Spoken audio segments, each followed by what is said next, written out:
अस्सलाम वालेकुम dear student. कल मैंने यूसैट से रिलेटेड डिटेल वीडियो अपने चैनल पे अपलोड की है। तो कुछ स्टूडेंट को जो सा है साइन इन करने में मुश्किल पेश आ रही है, तो स्टूडेंट उसके लिए आपको एक जीमेल आईडी चाहिए जिसका पासवर्ड आपको 100% करेक्ट पता हो।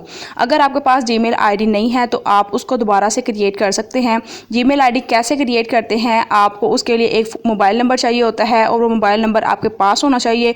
और इसका डिटेल वीडियो जो सी है जीमेल के क्रिएट करने के बारे में मैंने अपने चैनल पर यह वीडियो अपलोड की हुई है। हो सका तो इस वीडियो के डिस्क्रिप्शन में भी उसका लिंक मिल जाएगा, आप वहां से जाएं, देखें और अपनी न्यू जीमेल आईडी बनाएं और उसका पासवर्ड और उस जीमेल आईडी को यूज़ करें अपने यूसैट के एडमिशन की जब आप अप्लाई करते हैं उसके दौरान। तो इंशाल्लाह आपका ये इशू भी सॉल्व हो जाएगा। बाकी जो है ये वीडियो आप देख लें, इंशाल्लाह आपकी बहुत सारी कन्फ्यूजन ख़त्म हो। मेरे कुछ अकेडमी स्टूडेंट्स को भी जो सा है साइन इन करना नहीं था आ रहा, तो ये बिल्कुल भी मुश्किल नहीं है। आप सही वाली जीमेल यूज़ करें, इंशाल्लाह ये सॉल्व हो जाएगा। उनको भी मैंने गाइड किया है, उनका भी हो गया है। बाकी नेक्स्ट वीडियो में मिलते हैं। अल्लाह हाफिज़।